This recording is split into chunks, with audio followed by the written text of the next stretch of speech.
야고보서 강의 9째 시간 하도록 하겠습니다. 우리가 지난 시간에 야고보서 4장 1절부터 6절에 나와 있는 말씀을 이제 살펴봤습니다. 1절에 가서 보니까 성도들 가운데도 전쟁이 있고 싸움이 있다. 지금 야고보가 그렇게 이야기합니다. 그 전쟁과 싸움이 어디에서 나오냐 하면 정욕에서 나온다. 그렇게 이제 이야기를 하고 있고, 우리 사람이 근본적으로 욕심을 내는 그런 존재로 이 땅에 태어난다. 5절 그렇게 이야기해요. 그래서 우리 안에 거하는 영이 시기하기까지 욕심을 낸다. 그러니까 저나 여러분이나 또 구원받은 자나 구원받지 못한 자나 원래 사람이 태어날 때부터 이렇게 그 안에 영이 남이 잘 되는 거 그거 보지 못하고 이러한 마음을 가지고 태어났다는 거예요. 그 정도로 이렇게 욕심을 내고 시기를 부리고 이제 이렇게 한다. 근데 6절 가서 보니까 그런데 우리가 살 수 있는 것은 그분께서 더 많은 은혜를 베푸시기 때문에 우리가 살 수 있다. 야고보가 그렇게 이야기해요. 그런데 그 은혜는 하나님이 교만한 자들에게는 은혜를 주시지 않고 오직 겸손한 자들에게만 은혜를 주신다. 지금 성경이 그렇게 이야기하고 있습니다. 그래서 지난 시간 끝에 가서 교만이 무엇인가 야고보서뿐만 아니라 성경 전체를 통해서 이제 살펴봤습니다. 그래서 사탄 마귀를 타락으로 이렇게 내몰게 만든 그와 같은 원인이 교만이고, 또 사람이 신들과 같이 되기 위해서 하나님이 금하신 선과 악을 알게 하는 나무의 열매에서 나는 것을 먹게 한 그와 같은 그 동기도 교만이고, 결국은 또 이 세상에 예수님을 믿지 않고 창조자가 있다는 그런 사실 자체를 믿지 않으려고 하는 대부분의 사람들 마음속에 들어있는 그 동기 아니면 원인, 불신의 원인이 바로 교만이다. 그래서 교만이 사람에게 가장 무서운 적이다. 이런 이야기를 지난 시간에 이제 우리가 살펴봤습니다. 7절부터는 교만을 벗어나려면 어떻게 해야 되느냐, 이런 내용이 이 안에 이제 기록이 되어 있습니다. 7절. 거기 가서 보니까 그러므로 하나님이 교만한 자들은 물리치시고 겸손한 자들에게는 하나님이 은혜를 베푸시니까 그러므로 거기 가서 보니까 하나님께 복종하라, 마귀를 대적하라, 그리하면 그가 너희에게서 도망하리라. 이렇게 이제 기록이 되어 있습니다. 자, 복종하라라고 하는 그런 말, 여러분이 잘 아시는 것처럼 군대에 가면 그러면 이 상관에게 복종해야만 그래야 이 모든 질서가 이제 유지될 수 있죠. 그래서 복종하라고 하는 그런 말을 지금 이야기하고 있는 겁니다. 군대 용어입니다. 쫄병이 이 위에 있는 상관이나 아니면 장군의 말을 듣지 않으면 그럼 질서가 유지가 안 되거든요. 그러니까 하나님께서 우리를 창조하신 그러한 그 창조자시고 우리가 이제 창조물이라고 그런 사실을 우리가 깨닫고 그리고 복종하라고 지금 이야기를 하고 있습니다. 그 다음에 가서 보니까 마귀를 대적하라 그렇게 이야기하고 있어요. 마귀를 대적해라. 이건 마귀 대적하라고 이야기하니까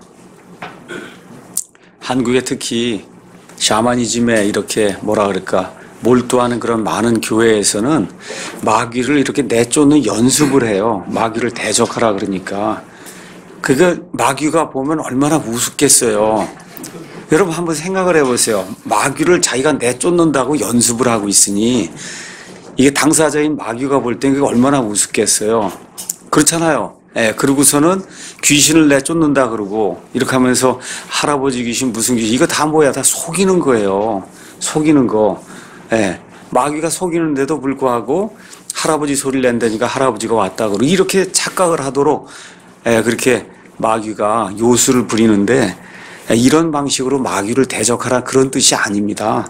하나님의 뜻이 무엇인가를 정확하게 판단하고, 지금 여기 지금 교만이라는 게 나오고 있잖아요. 그러니까 마귀가 정죄를 받았어요.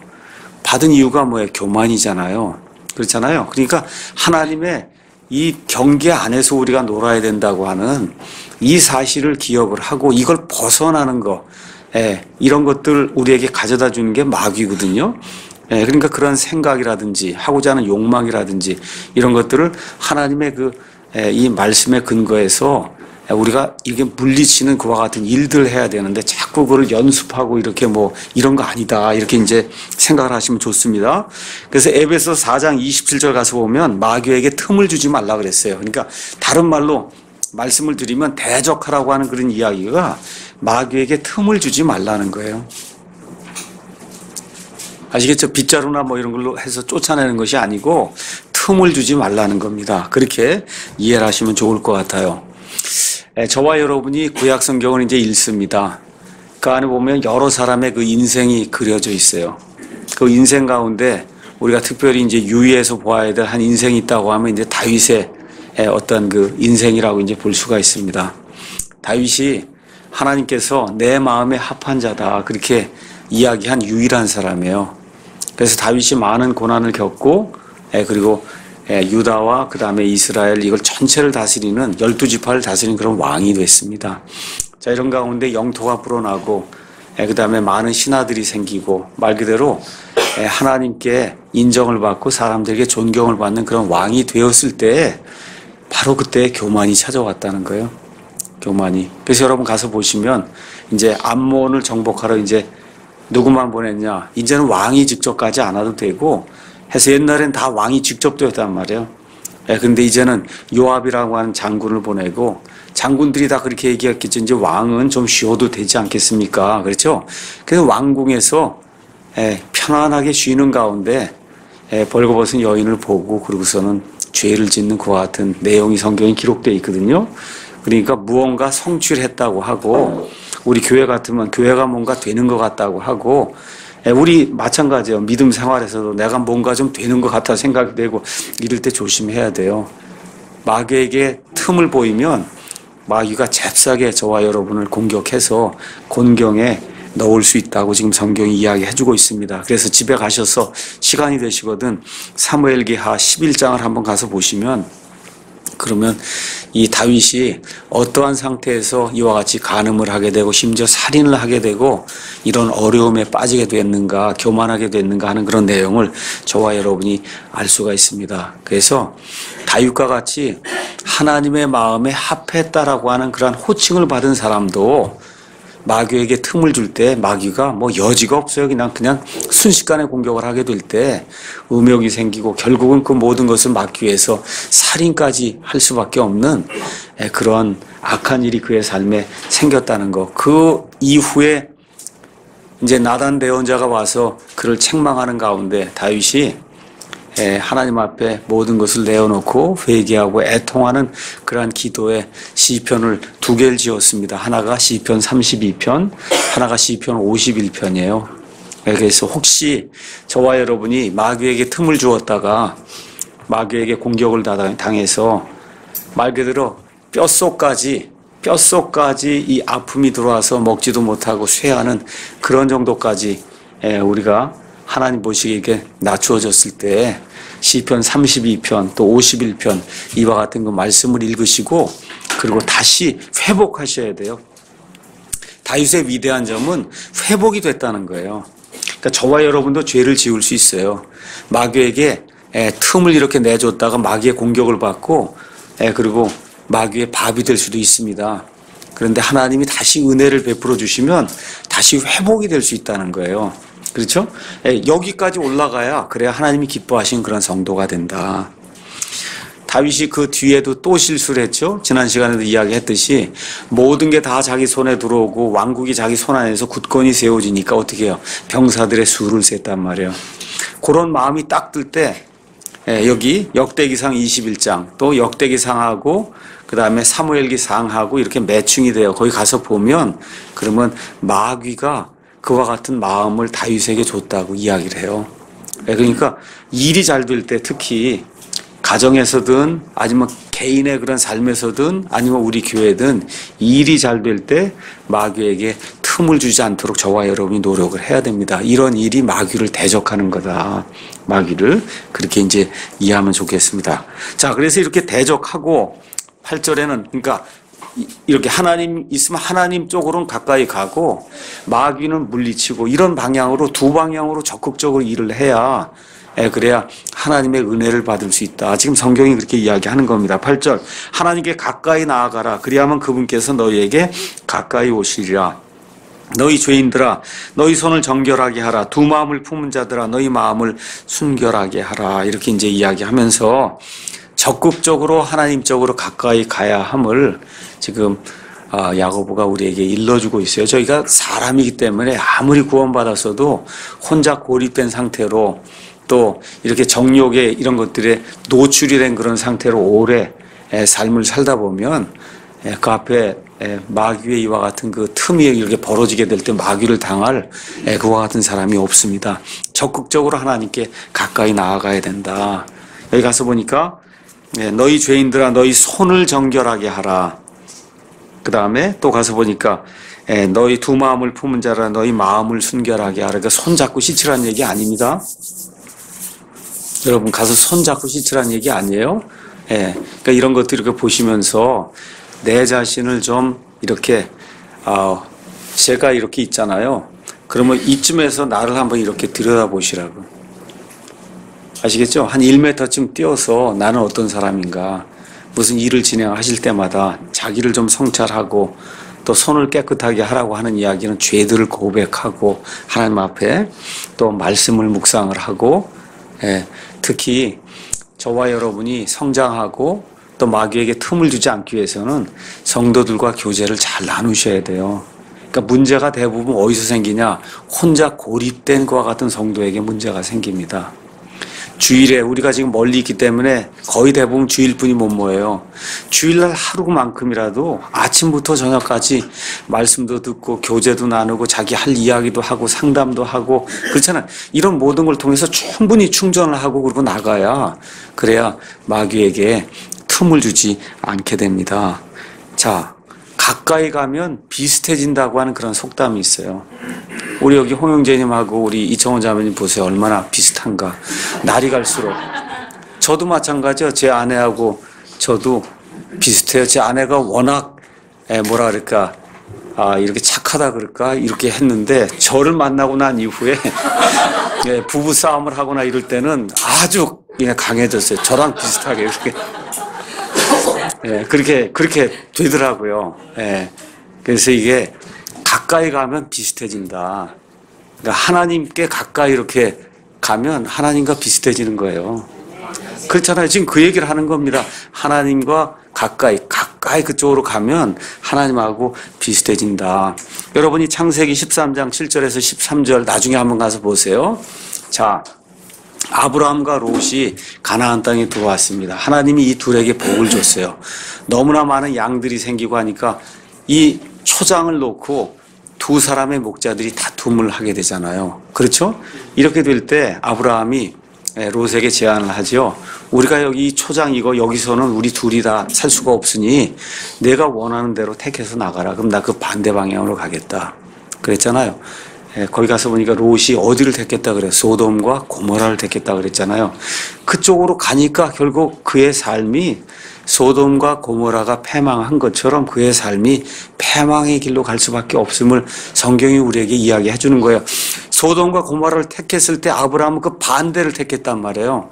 어느 쪽을 택했어요? 마귀의 쪽이 아니라 하나님 쪽을 택하고 믿음으로 하나님이 함께 하시면 그러면 내가 어느 쪽을 택하든지 내가 승리할 수 있다고 하는 그와 같은 이 자신감을 가지고 롯에게 선택권을 주고 그 나머지 반대 방향을 자기가 차지했음에도 불구하고 롯은 결국 소돔과 고모라처럼 멸망하는 그런 삶을 살게 되었고 그래서 롯에게서 누가 나와요?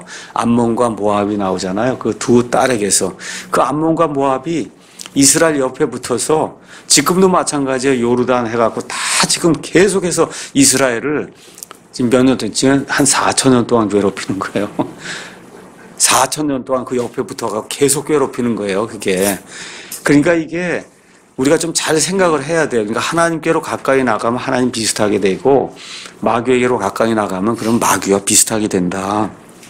9절 고난을 받고 애곡하며 슬피 울지어다. 너희 웃음을 애곡으로 너희 기쁨을 근심으로 바꿀지어다. 이런 말씀 이렇게 읽으면서 그럼 예수 믿으면 매일 울어야 되는구나. 이렇게도 생각하시면 안 됩니다. 지금 여기 문맥이 뭐예요? 18절에 손을 정결하게 하고 마음을 순결하게 하고, 그러니까 애통하는 그런 심정을 가지고 하나님의 뜻을 추구하라는 그런 의미에서 여기 지금 9절에 고난도 받고 애곡하고 슬피 울며 우리의 죄들을 하나님 앞에 내어놓고 하나님 뜻대로 제대로 살기 위해서 발버둥치는 그런 모습을 지금 여기 그리고 있는 거지. 예수님을 믿으니까 그냥 아침부터 저녁까지 울어야 되고, 이런 방식으로 성경을 그렇게 해석하면 안 되거든요. 앞뒤 문맥이 애통하는 그런 삶, 특히 죄악을 고백을 하고 하나님은 죄를 미워하기 때문에 하나님께 가까이 가려면 죄를 내어놓을 수밖에 없어요. 죄를 내어놓는다 하는 말은 애통하는 그런 심령이 될 수밖에 없다는 거예요. 지금 애통하는 심령을 가지라고 이야기하는 거지, 그리스도인이란 삶이 우울하고 매일 우울증 앓고 이렇게 되는 그러한 삶을 살아야 된다, 그런 이야기하는 것이 아닙니다. 죄라고 하는 게 대단히 중대한 문제이기 때문에 죄에 관한 한 희희낙낙할 수 없다는 거예요. 죄에 관한 한 저와 여러분이 슬피 울며 애통하는 심정으로 하나님 앞에 나아가야 된다. 이 애통하는 심정, 이 심령을 하나님이 얼마나 기뻐하는가, 성경이 얼마나 자주 이야기하나, 이건 찾아봐야 되겠습니다. 시편 34편 18절 거기 가서 보니까 주께서는 상한 마음을 가진 자들에게 가까이 계시며 통회하는 영을 가진 자들을 구원하시는도다, 이렇게 이제 기록이 되어 있습니다. 가서 보면 상한 마음이다. 그리고 상했다고 하는 마음이 뭐 생선이 상하고 이런 상한 게 아니에요. 여기서 뭐 브로큰이 됐다는, 이게 허트가 브레이크 됐다는 거예요. 우리 영화나 이런 거 볼 때 정말 마음이 너무 아파 이럴 때 My heart is broken, 이렇게 심장이 깨졌어 이런 얘기예요. 어느 면 심장이 깨졌어 이런 얘기거든요. 그러니까 말 그대로 심장이 깨질 정도로 슬픈 그러한 그 마음을 가지고 하나님께 나아가는 그 사람을 하나님이 귀하게 여겨주신다는 거예요. 통회하는 그런 심령을 가진 그런 사람을 하나님이 찾는다. 51편 17절에도 다윗이 밧세바와 간음한 그 사건 이후에 하나님 앞에 나아가면서 이야기하는, 하나님께서 구하시는 희생물은 상한 영이라 오 하나님이여 상하고 통회하는 마음을 주께서 멸시하지 아니하시리이다. 다윗이 하나님이 짐승 드리는 거 원했으면 수만 마리, 수십만 마리 갖다 바쳤을 수 있어요. 그게 아니라 하나님이 원하는 것은 상하고 통회하는 그런 마음이다.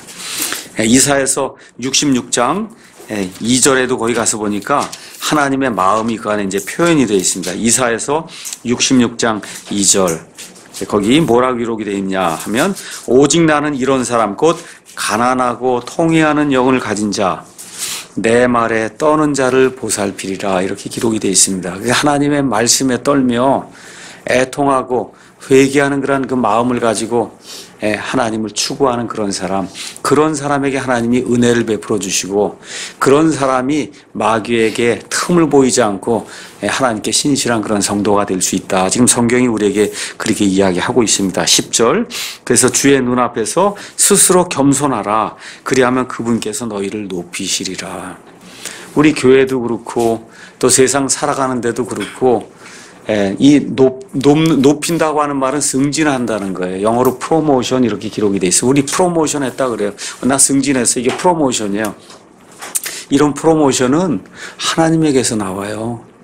우리가 구약성경 이런 데 가서 다 읽어보세요.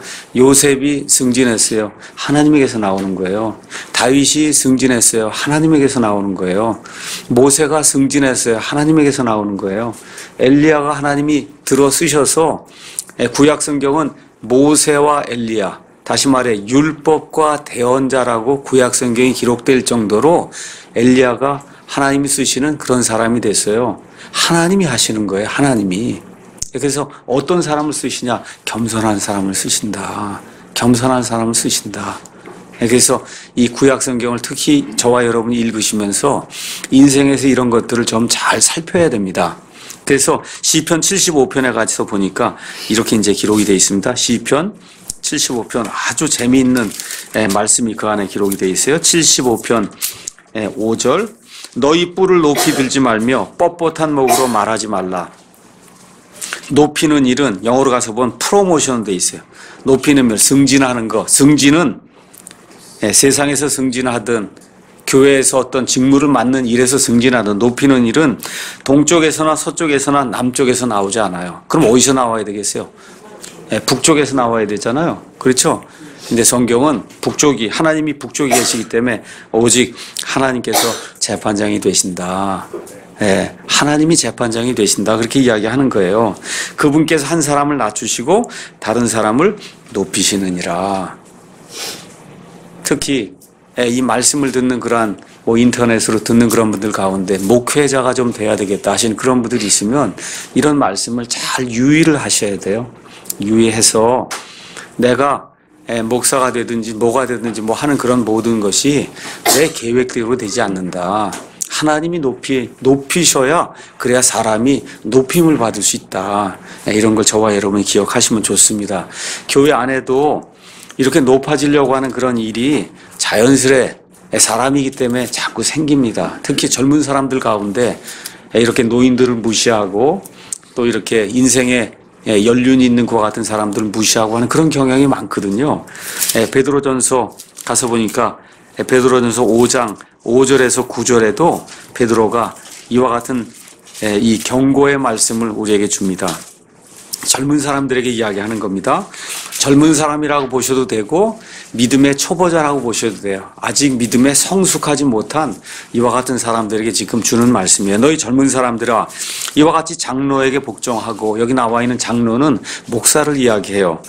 참으로 너희가 다 서로에게 복종하며, 또 목사도 성도에게 복종할 일이 있으면 복종하고, 그러니까 성도만 목사에게 복종하는 거 아닙니다. 양방이 다 이렇게 복종을 해야 된다. 겸손으로 옷 입으라. 하나님께서 교만한 자는 물리치시고 겸손한 자에게는 은혜를 주시니라. 그러므로 하나님의 강한 손 밑에서 스스로 겸손하라.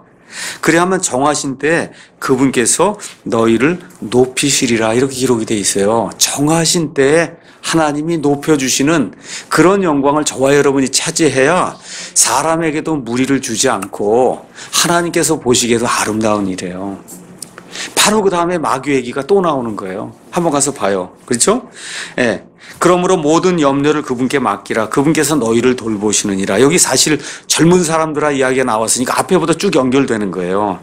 정신을 차리라. 깨어있으라. 너희 대적 마귀가 울부짖는 사자같이 두루다니며 삼킬 자를 찾나니 믿음에 굳게 서서 그를 대적하라. 여기 지금 겸손한 거, 교만한 거 이런 거 이야기가 나오면서 마귀 이야기가 또 나오잖아요. 그렇죠? 그러니까 이게 하나님이 가장 싫어하는 게 마귀. 또 마귀에게 뭘 가장 싫어해요?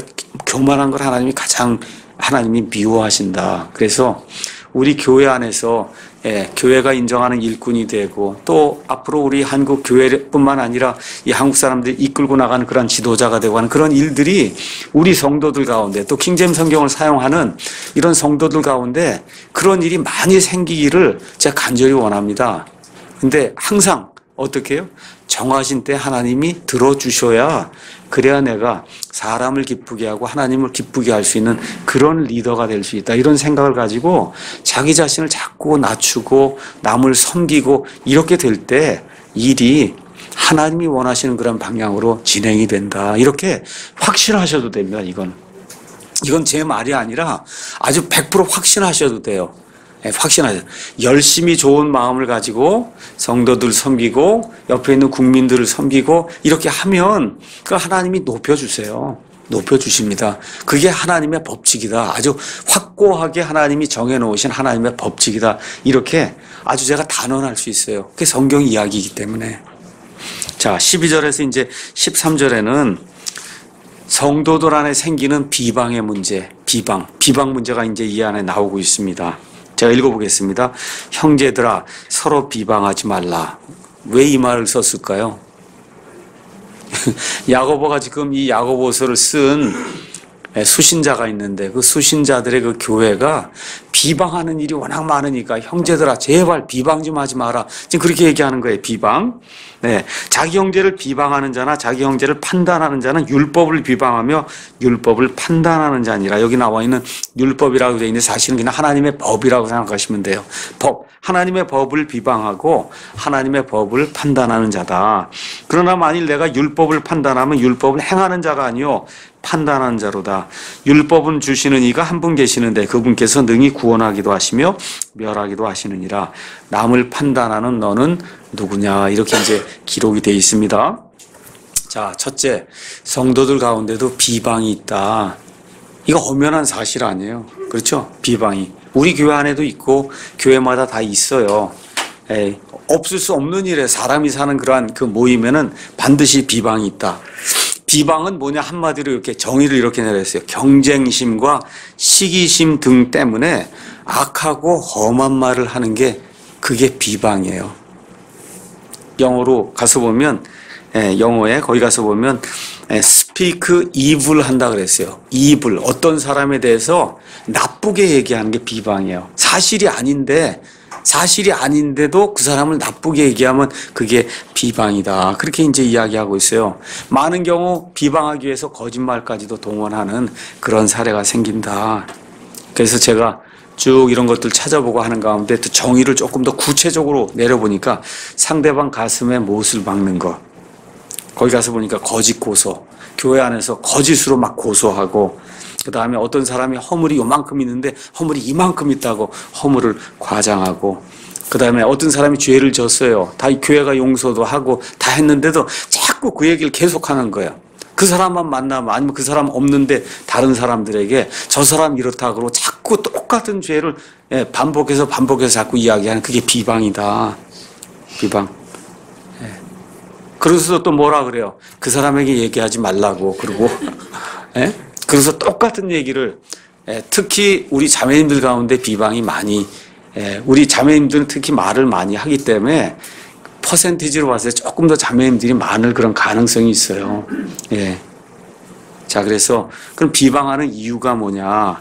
가장 큰 이유가 교만, 내가 저 사람보다 낫다 하기 때문에 비방을 한다는 거예요. 또 뭐 야망이 있는 거예요. 교회에서 내가 좀 어떻게 해서 뭘 해봐야 되겠다. 그 다음에 이기심, 그 다음에 시기, 그 다음에 악한 의도, 그 다음에 성도들 가운데도 양심이 아예 처음부터 좀 악한 사람이 있어요. 제가 그런 얘기하죠. 좋은 교회를 하려면 좀 좋은 사람이 모여야 됩니다. 얘기하죠. 그렇죠. 이 본성이, 네이처라고 우리가 얘기하는 이 본성이 좀 착해야 돼요. 이 본성이 좀 착한 사람들이 모여야 이게 좋은 교회가 되지. 악이나 본성 자체가 이렇게 된 사람이 이렇게 자꾸 많이 모이면 아무리 본어게인하고 이게 좋은 뭐 이렇게 하려고 해도 안 돼요. 어떻게 이렇게 비방이 자꾸 생기게 돼 있어요. 비방이. 그러니까 퍼센티지로 봤을 때 좋은 본성을 가진 사람이 자꾸 많아서, 그래서 이렇게 좀 본성이 이렇게 꼬이거나 이런 사람들이 힘을 쓰지 못하게 이렇게 되면 교회가 좋아져요. 좋아집니다. 그래서 교회는 사람이에요. 그러니까 좋은 사람이 모여야 좋은 교회를 할 수 있다. 너무 당연한 이야기지만 이렇게 되지 못하는 경우가 이제 많이 있는 것 같아요. 자, 그래서 야고보가 왜 우리가 비방을 하지 말아야 되느냐, 두 가지 이유를 우리에게 이제 알려주고 있습니다. 첫째, 우리는 형제다. 자꾸 형제들아 이야기를 하고 있잖아요. 형제이기 때문에 성도들 간의 허물과 죄를 덮어주는 일이 필요하다는 겁니다. 다 해야 된다는 얘기가 아니에요. 저와 여러분이 하나님의 그런 심정을 가지고, 그러니까 이렇게 생각하시면 돼요. 저도 옛날에 아이들이 어리고 그럴 때는 그런 걸 잘 몰랐어요. 말하면 잘 들으니까. 근데 애들이 벌써 대학교 가고 뭐 이렇게 해서 이렇게 하면은 이야기라도 듣질 않는 경우가 생겨요. 부모 몰래 악한 일도 하고 그런 일이 생깁니다. 그럴 때 어떻게, 진짜 이럴 수가 있을까 막 화를 내고 이렇게 하다가도 이 아버지의 심정, 어머니의 심정 이렇게 되고, 또 우리 아이들도 이제 셋이 있고 그러면 A를 봐줬어요. A가 잘못한 걸. 근데 B가 그러면 왜 봐주냐 그러고 얘기한단 말이야, 애들끼리도. 그렇잖아요. 그럼 이 다음에 어머니, 아버지가 되면 알 거다. 이제 그렇게 얘기를 해. 왜 A는 봐주고, 뭐 동생은 봐주고, 뭐 언니는 봐주고, 이렇게 지금 나온단 말이죠. 그렇죠? 저 긍휼히 여기는 그런 심정을 좀 가져야 된다. 그러니까 교회 안에서 판단하고 징계해야 될 그와 같은 큰 죄가 있고, 어떠한 것들은 사소한 이런 것들은 덮어야 돼요. 덮어야 될 것과 같은 일이 있다. 이것도 저와 여러분이 잘 구분을 해야 됩니다. 또 어떤 형제가 뭐 죄를 짓거나 잘못을 했어요. 이 본인에게. 그럴 때는 공개적으로 먼저 이야기하지 말고 예수님의 말씀에 따라 먼저 개인적으로 가서 이야기하고, 두세 사람이 가서 이야기야. 그래도 말을 듣지 않으면 이게 공개적으로. 이런 모든 것들이 비방을 삼갈 수 있는 그러한 방법 중에 이제 하나라는 겁니다. 다시 한번 제가 말씀드릴게요. 비방과 판단은 다른 거예요. 분별을 잘 하셔야 돼요. 그건 아주 기본이에요. 기본. 그러니까 그 분별 중에 하나는 이게 비방인가 아니면 올바른 판단인가 이거를 저와 여러분이 구분을 이제 해야 됩니다. 여러분과 제가 고린도전서 5장, 고린도전서 6장 이런 데 가서 보시면 반드시 판단해야 된다는 그런 말씀을 읽습니다. 교회 안에 어떤 사람이 심각한 음행의 죄를 저질렀어요. 바울이 뭐라 그래요? 왜 너희가 판단하지 않았냐? 내쫓지 않았냐? 판단해야 돼요. 성도들끼리 교회 안에서 어떤 일로 분쟁이 생겨서 법정에 갔어요. 바울이 뭐라고? 왜 너희가 그런 걸 판단하지 않느냐? 판단해야 될 그런 일이 분명히 있습니다. 그런 일도 있지만 우리가 아이들을 키울 때 아이들이 잘 모르고 연약한 거 그걸 다 일일이 판단해 갖고 징계를 내리면 애가 어떻게 살겠어요? 그렇잖아요. 그러니까 사소한 어떤 그런 것들은 덮어줘야 되잖아요. 이렇게 덮어줘야 될 게 있고 그 다음에 정말 판단하고 징계해야 될 그런 이런 것들을 잘 저와 여러분이 이제 분별해야 된다는 거예요. 그래서 이렇게 분별하게 되면 그러면 비방이 생기지 않는다는 겁니다. 둘째, 악한 일로 그 사람이 하지도 않았는데 아니면 그 사람이 요만큼 했는데 이만큼 얘기하면 그건 악한 일로 비방하는 거거든요. 이렇게 되면 하나님의 법을 판단하는 자가 된다. 하나님의 법을 판단하면 심지어 여기 가서 보면 뭐라고 나와요? 하나님께서 능히 구원하기도 하며 멸하기도 한다. 이게 지금식으로 이야기하면 어떤 사람 구원받았냐 안 받았냐 이런 거 판단하는 사람이 교회 안에 그렇죠? 물론 좋아요, 속으로. 야, 진짜 저렇게 하면 안 되지, 이건 좋은데, 꼭 누가 교회 오거나 뭐 하면 저 구원받았다, 못 받았다, 매일 이걸 다 판단하는 그런 사람이 있단 말이에요. 그렇게 되면 하나님의 법을 판단하는 사람이 된다는 거예요. 하나님이 그걸 원치 않는다. 지금 그 얘기를 하고 있는 겁니다. 하나님이 그거 원치 않는다. 사람의 모든 동기를 파악할 수 있는 분은 유일한 분 하나님 분이 없어요. 근데 본인이 하나님처럼 하나님의 자리에 앉아서는 사람의 모든 동기를 다 판단한다고 생각하면 착각이라는 거예요. 그런 일을 하면 안 된다는 겁니다. 목사도 마찬가지고, 제 아내도 마찬가지고, 우리 집사 형제님들도 마찬가지고, 모든 동기를 내가 다 파악할 수 있다. 이거 교만이라는 거예요. 그렇지 못하기 때문에, 그래서 많은 경우에 우리 자신을 먼저 잘 성찰하고, 그리고 가능한 한 긍휼히 여기는 그런 심정으로, 이렇게 성도들을 대하고 이렇게 하면 비방하는 일을 우리가 하지 않게 된다는 겁니다. 다시 말씀드립니다. 확실한 죄의 경우는 교회에서 반드시 징계 절차를 밟아서 징계를 해야 됩니다. 자, 예수님의 기도 가서 보도록 하겠어요. 요한복음 17장 예수님이 십자가에 달려 죽기 바로 전에 하신 예수님의 기도가 17장 21절에 나와 있어요. 예수님이 이 땅을 떠나시면서 걱정이 되는 게 하나가 있었어요. 그것은 뭐냐면 이 땅에 남아있는 제자들, 이 땅에 남아있는 예수님의 신부가 되는 이 성도들이 서로 다투고 비방하고 하나가 되지 못하는 게 예수님의 어느 면에서 유일한 근심거리였어요. 17장 21절. 이것은 그들이 다 하나가 되게 하려 함이니이다. 하나가 된다 그래서 이걸 가지고 종교 통합하자는 얘기가 아닙니다. 여기 지금 나와 있는 것은 비방하거나 악한 말로 남을 욕하는 그런 일을 하면 안 된다는 거예요. 그게 예수님이 이 땅에서 어느 면에서 마지막으로 하나님께 드린 그 기도의 기도 제목이었어요. 우리 이 성도들이 하나님의 뜻 안에서 하나가 되도록 예수님이 기도하셨습니다. 자, 오늘 판단, 비방 이런 이야기가 나와서 우리 지난주에 우리 자매 모임에서 그리스도인의 관계라는 그런 그 책을 가지고 자매 모임 했을 때 그 내용이 인터넷 우리 사이트에 올라와 있더라고요. 그래서 이것도 좀 요약을 해서 한번 말씀을 좀 드리는 게 좋겠다 이런 생각이 들어서 제가 요약을 해왔습니다. 그리스도인이 어떻게 그러면 비방하지 않으려면 판단을 잘해야 되는데 대부분의 교회에 가면 판단하지 말라 그래요. 목사가 뭐라고 얘기를 하든 뭘 하든 판단하지 말라. 하나님이 목사를 판단하니까 절대 판단하지 말라 그렇게 이야기하거든요. 그래서 이제 거기 가서 보니까 첫째, 모든 것을 판단해야 된다 그렇게 얘기했어요. 우리의 인생은 무엇이 옳고 그른지 이렇게 판단하는 것으로 가득 차 있다. 여러분과 제가 요새 인터넷으로 물건을 구매해요. 그러면 다 애누리.com 뭐 해서 뭐 11번가 뭐 해서 하면 거기서 쫙 누르면 요 집은 1,200원, 요 집은 1,300원. 그렇잖아요. 그러면 그거에 100원 차이 갖고 그냥 열심히 또 더 싼 게 있나. 이건 뭐 하는 거 판단하시는 거죠? 판단하는 거 맞습니까? 판단하는 거예요, 그게. 그러니까 그 100원, 200원, 500원을 놓고도 저와 여러분이 엄청 판단해. 5분, 10분은 판단을 하는데 왜? 어떤 성경을 써야 되냐? 어떤 교회를 가야 되냐? 어떠한 사람들과 교제를 해야 되냐? 이런 건 왜 판단을 안 하냐는 거예요. 이렇게 판단을 안 하니까 성도들이 무지 속에 빠진다는 겁니다. 이렇게 무지에 빠지면은 말 그대로 험담하는 사람들만 늘어나게 되는 거거든요. 그래서 인생의 모든 것은 다 판단, 처음부터 끝까지 판단이에요. 애도 태어나면서부터 우유를 먹고 먹는 것도 다 판단하는 거예요. 다 처음부터 끝까지 판단하는 거다. 그렇기 때문에 판단이 대단히 중요한 겁니다. 자, 그런데 그 다음에 이제 써놓은 게 바르게 판단하고자 하는 마음만 있으면 바르게 판단할 수 있다는 거예요. 다시 말씀드려요. 바르게 판단하고자 하는 마음만 있으면 바르게 판단할 수 있다. 그 마음이 어디에 생기냐? 하나님의 말씀에서 생긴다는 거예요. 이 말씀을 많이 읽고, 그렇죠? 그 다음에 그리스도인들 가운데 거하면서 교제하고 하나님의 뜻을 구하면 그러면 판단을 바르게 할 수 있다는 거예요. 그래서 어떻게 판단해야 되냐? 예수님께서 의로운 판단으로 판단해야 된다. 의로운 판단은 뭐냐? 겉모습을 보고 저 사람은 부자니까, 뭐 저 사람은 가난하니까, 그래서 많이 배웠으니까, 내게 유리할 것 같은 게 내 친척이니까, 목사니까, 이런 방식으로 그렇게 판단하지 말고, 자기의 선호도를 가지고 판단하지 말고, 있는 그대로를 하나님이 보시는 것처럼 공의롭게 보고 그렇게 판단을 하면, 그러면 바르게 판단할 수 있다. 사람의 외모를 보지 말고 바르게 판단해라.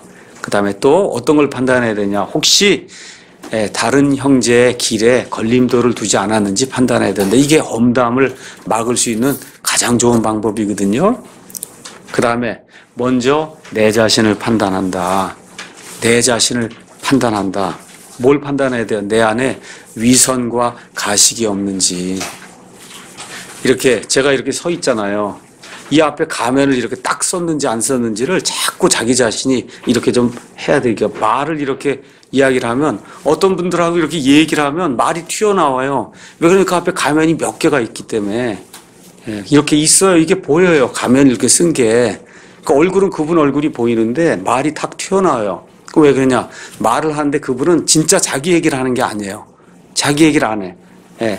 속에 없는 이야기를 하여 그게 위선과 가식이에요. 근데 이게 너무 어려운 거예요, 이거 깨기가. 그러니까 제가 여러분에게 좀 부탁을 드려요. 교회 와서는 있는 그대로의 모습을 보여라. 교회 와서까지 가면 1개 쓰고 2개 쓰고 자꾸 내가 돈이 없으면 없다고 얘기하고 뭐가 어려움이 있으면 어려움이 있다고 얘기를 하고 이렇게 그게 형제 자매잖아요, 그게. 근데 이거를 자꾸 가면을 자꾸 쓰고 이렇지 않은데 이런 것처럼 하고 이렇게 되면 진실한 교제가 안 이루어지죠. 이렇게 진실한 교제가 안 이루어지면 그러면 그 교회가 그런 사람들이 자꾸 가득 차게 되면 하나님의 교회에서 역할을 할 수가 없어요. 그래서 우리 자매 모임도 있고 우리 뭐 금요 모임도 있고 형제들 모임도 있고 지역 모임도 있고 이런 거 진행을 할 때 항상 자기 마음속에 있는 진짜 마음을 그대로 불만 있으면 이런 불만 있는 것도 이게 내가 사실은 불만이다 얘기를 이렇게 해주시라고 그렇게 그런 게 중요한 것 같아요. 그 다음에 또 판단할 때 저와 여러분도 나중에 하나님의 말씀에 의해 판단받을 것을 늘 기억을 해야 된다. 제가 얼마 동안 누누이 강조했던 것이 구원받은 사람도 구원받은 것으로 끝나는 것이 아니라 저와 여러분이 구원받은 이후에 행한 그 모든 행위에 대해서 예수 그리스도의 심판석 앞에서 모든 것을 회개 보고하고 예수님이 잘했다, 잘못했다고 판단하는 그와 같은 심판을 받아야 된다고 제가 말씀드렸어요. 돈, 언행, 그렇죠? 또 시간 등등 우리가 가지고 있는 달란트 이런 모든 것들 사용한 것에 대해 회개 보고해야 될 것을 기억을 하면 좋을 것 같습니다.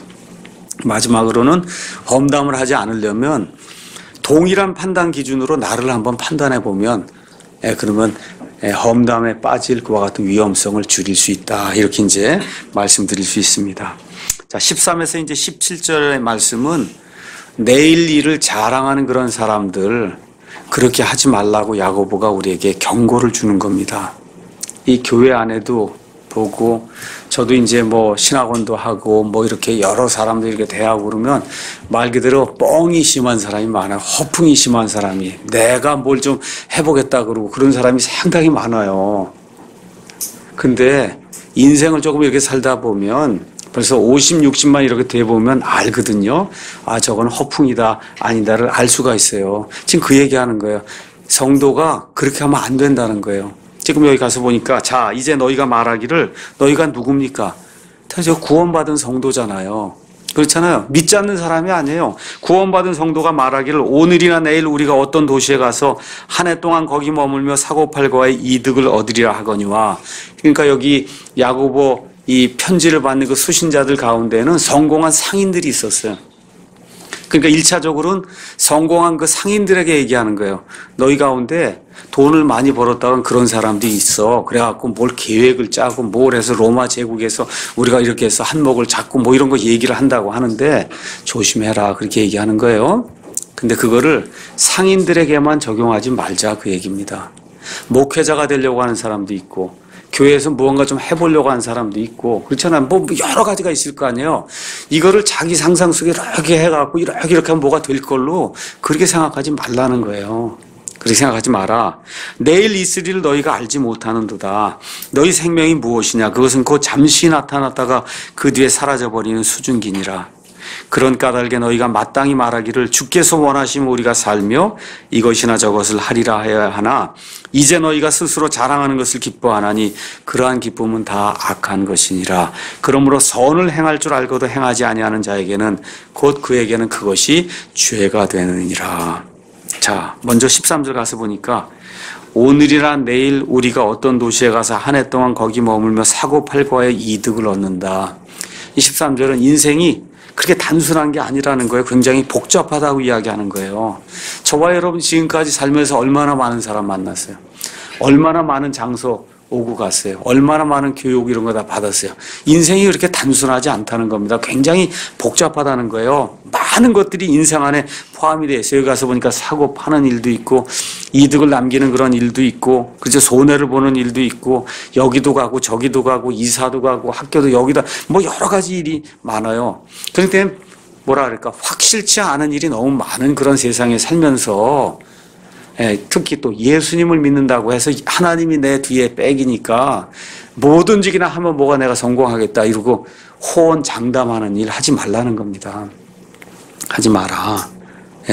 우리가 하나님이 우리 아버지가 되신다 해도 하나님이 그런 일로 호언장담하는 것은 원치 않는다는 거예요.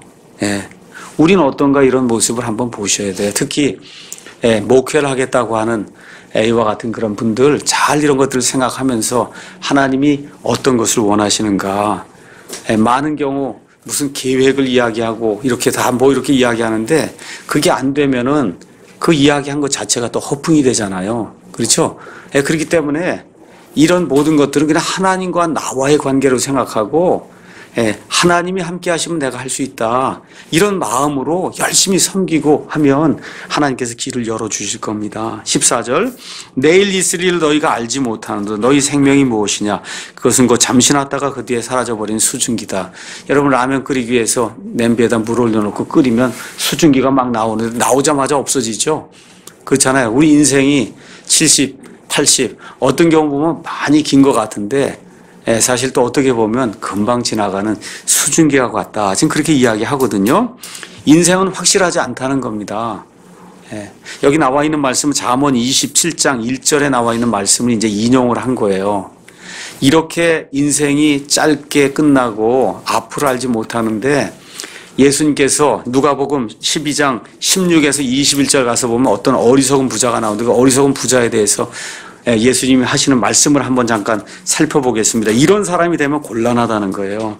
누가복음 12장 16절 어떤 부자의 땅이 풍성하게 열매를 대매 그가 속으로 생각하여 이르되 내 열매를 쌓아둘 곳이 내게 없으니 어찌할까 하고 또 이르되 내가 이렇게 하리라. 내가 내 곳간을 헐고 더 크게 지어 거기에 내 모든 열매와 물건을 쌓아두고 또 내 혼에게 말하기를 혼아 내가 여러 해 동안 쓸 많은 물건을 쌓아두었으니 편안히 쉬고 먹고 마시고 즐거워하라 하리라 하였느니라. 20절 그러나 하나님께서 그에게 이르시되 너 어리석은 자여 이 밤에 내게서 내 혼을 요구하리니 그러면 내가 예비한 그것들이 누구의 것이 되겠느냐 하셨으니 자기를 위하여 보물을 쌓아두고 하나님께 대해 부여하지 못한 자는 이와 같으니라. 그래서 저와 여러분이 이런 함정에 빠지지 않도록 하나님께 대해 부여하고 하나님께 대해 내 자신의 어떤 계획과 이런 걸 가지고 나에 대해 부여하지 않은 그런 사람이 지혜로운 사람이다. 예수님 말씀하시는 겁니다. 그래서 그렇게 이제 생각을 하면 좋을 것 같아요. 인생이 짧다는 이야기는 욥기를 읽어보시면 너무 많이 나옵니다. 특별히 욥기 14장 1절에서 2절, 특히 고난을 당하고 이런 그런 시점에서 욥이 적어놓은 그와 같은 거 말씀 가서 읽어보면 인생이 굉장히 짧구나 하는 걸 이제 볼 수가 있어요. 인생을 바르게 살고 성공하기 위해서는 하나님이 주신 말씀을 저와 여러분이 기억하면 됩니다. 하나만 읽겠습니다. 여호수아 1장 8절. 여호수아 1장 8절 거기 가서 보니까 이제 모세가 죽은 이후에 여호수아가 이스라엘을 이끄는 지도자가 됐어요. 그 지도자가 된 여호수아에게 내가 성공할 수 있는 길을 내가 분명히 가르쳐 주겠다. 너는 이 율법책을 내 입에서 떠나지 말게 하며 밤낮으로 그것을 묵상하여 그 안에 기록된 모든 것에 따라 지켜 행하라. 그리하면 내가 내 길을 형통하게 하며 또한 크게 성공하리라. 누가 형통하게 해요? 하나님이요? 아니에요. 아니 말씀이 아니에요. 그러니까 여호수아 자신이 하나님의 말씀에 따라 살게 될 때 그 사람의 삶 자체가 그 사람을 성공으로 이끈다는 거예요. 그래서 이렇게 생각을 하시고 그리고 하나님의 말씀에 따라 살아야 되겠다 작정을 하고 겸손히 내 자신을 낮추고 하나님의 때를 기다리면 하나님이 들어 쓰실 겁니다. 자, 15절 이제 하나님의 뜻을 구해야 된다 하는 내용이 그런 까닭에 너희가 마땅히 말하기를 주께서 원하시면 우리가 살며 이것이나 저것을 하리라. 그러니까 하나님 안에서 너무 내 자신의 이러한 무슨 야망 이런 거를 그냥 크게 해서 자꾸 뭐 속으로는 갖고 있어도 괜찮아요. 밖으로 자꾸 발설하면 그럼 그게 허풍으로 드러날 그런 가능성이 크다는 겁니다. 그래서 주님의 뜻을 구해야 된다. 그러면 주님의 뜻 이게 참 어려운 얘기예요. 주님의 뜻이 뭐냐? 예수님이 하신 말씀대로 한번 가서 찾아보겠습니다. 요한복음 4장 34절. 4장 34절. 예수님께서 그들에게 이르시되 내 양식은 내가 밥을 먹는데 내가 먹는 밥은 나를 보내신 분의 뜻을 행하고 그분의 일을 끝마치는 거다. 아유, 이게 저와 여러분이 이게 먹어야 될 진짜 밥이 뭐냐? 하나님의 뜻, 그거를 행하는 거라는 거예요. 그 뜻을 예수님이 행하셨어요? 안 행하셨어요? 행하셨잖아요. 그런데 저와 여러분이 잘못 생각하는 게 있어요. 하나님의 뜻은 항상 기쁘고 내게 행복이 된다 생각하면 큰 착각이에요. 여기 지금 주님의 뜻을 이루자는 하나님의 뜻을, 하나님의 뜻은 어디까지냐? 십자가까지 가는 게 하나님의 뜻이에요. 예수님에게는 여러분 모두가 다 저와 여러분이 십자가에 달리라 그런 얘기가 아니라 하나님의 뜻에는 슬플 때도 있고 기쁜 것도 있고 여러 가지가 다 포함이 돼서 복합적으로 전체가 하나님의 뜻이지 우리가 구하는데 매일 하나님의 뜻을 구한다고 하는 건 안락하게 살고 편안하게 살고 만수무강하고 이런 걸 자꾸 하나님의 뜻으로 연결을 하지 않습니까? 성경이 얘기한 하나님의 뜻은 그게 아니다. 제가 아까도 말씀드린 다윗의 삶이 얼마나 고통스러웠냐. 다윗이 이 사울이 13년 동안 이 벼룩을 쫓듯이 다윗을 쫓아다니는 거예요. 그래서 요나단하고 만나서 결국은 요나단 때문에 이제 살아나는 가운데 헤어질 때 무슨 얘기를 해요? 나하고 죽음 사이는 오직 한 발자국 뿐이 없다는 거예요. 그것도 하나님의 뜻이에요. 다윗에 향한. 왜 그래요? 그런 고난과 시련을 겪고 나서야 하나님의 마음에 합한 사람이 됐단 말이에요. 그렇잖아요. 그런 고난 그런 어려움을 겪지 않았으면 그런 일이 생기지 않았다는 거예요. 다윗의 삶에. 그래서 저와 여러분이 고린도후서 6장 이런 데 가서 보면 사도 바울이 겪었던 하나님의 뜻이 그 안에 기록이 되어 있습니다. 고린도후서 6장 4절 10절 오직 모든 일에서 우리 자신은 하나님의 사역자로 입증했다. 하나님의 뜻을 행했다는 거예요. 많은 인내와 고난과 궁핍과 곤경과 매맞음과 그렇죠? 옥의 갇힘과 소동과 수고와 깨어있음과 금식 가운데서 하나님의 뜻을 이루는 사역자가 됐다는 거예요. 좋은 것만 있는 거 아닙니다. 이 목회 사역을 하든지 교회를 하든지 인생을 사는데 다 좋은 것만 있는 게 아니다. 순수함과 지식과 오래 참음과 친절함과 성령님과 거짓 없는 사랑과 진리의 말씀과 하나님의 권능과 오른손과 왼손에 든 의의 병기. 이건 좋은 거예요. 그 다음 가서 보세요. 나쁜 게 나옵니다. 영예와 또 치욕으로도. 그러니까 하나님의 뜻을 저와 여러분이 추구하면은 그러면 영예도 따라올 수도 있고 어떨 땐 치욕도 따라온다는 거예요. 나쁜 평판과 좋은 평판으로 지금 뭐 킹제임스 성경 한다 그러니까 참 훌륭한 목 이런 거 아니에요. 그런 사람도 있고 저게 저럴 수가 있냐 하고 나쁜 평판도 있다는 거예요. 이런 모든 것이 어우러지고 이렇게 되는 가운데 하나님의 뜻이 이렇게 이루어진다는 거예요. 그러니까 하나님의 뜻을 그렇게 생각하셔야지 자꾸 그냥 만수무강 모든 게 형통하고 이것만 하나님의 뜻으로 오순절 은사주의에서 이야기하는 번영신학으로 그렇게 빠지면 안 되는 거다. 그래서 하나님의 모든 명령이 하나님의 뜻이에요. 여러분 자꾸 뜻을 기도를 통해서 하나님이 이렇게 응답을 달라고 귀에다가 이렇게 달라고 하면 안 돼. 하나님의 모든 명령 성경에 나와 있는 이 명령이 하나님의 뜻입니다. 또 다르게 얘기하면 하나님의 뜻은 하나님과 저와 여러분 사이의 개개인의 관계예요. 하나님과 저와의 개개인의 관계가 하나님의 뜻이에요. 이게 좋으면 그게 저와 여러분이 하나님의 뜻 안에 있는 거예요. 이게 세상의 모든 게 다 잘 돼도 하나님과 저와의 관계가 틀려버리면 그럼 하나님의 뜻 밖에 있는 거예요. 관계라는 겁니다. 관계. 한 가지 확실한 것은 우리가 하나님의 뜻을 다 알 수 없어요. 그럼에도 불구하고 한 가지 확실한 게 있어요. 그것은 뭐냐? 우리를 위해서 자기 아들을 아끼지 않았어요. 하나님이. 자기 아들을 아끼지 않으신 그분께서 우리의 모든 필요를 하나님이 채워주신다는 겁니다. 예. 그래서 바울이 로마서 8장에서 심지어 사망이나 하늘에 있는 어떤 것들도 심지어 땅 속에 있는 어떤 것들도 우리를 그리스도의 사랑에서 끊을 수 없다. 끊지 않는 게 하나님의 뜻이에요. 끊지 않는 게 하나님의 뜻이다. 자, 다시 한번 하나님의 뜻하고 이야기합니다. 음성을 들었다 그러고 그런 말 우리 교회에서는 하시면 안 돼요. 있을 수 없는 일입니다. 그건 또다시 계시가 있다는 얘기거든요. 그러니까 제가 하나님의 뜻을 구하겠습니다. 그렇게 이야기하지 말고 제가 한번 생각해 보겠습니다. 그렇게 얘기하는 게 정상적인 말하는 방법입니다. 기도해보고 하겠습니다. 그거 교만한 말이에요. 하나님이 들려줘요. 기도하면?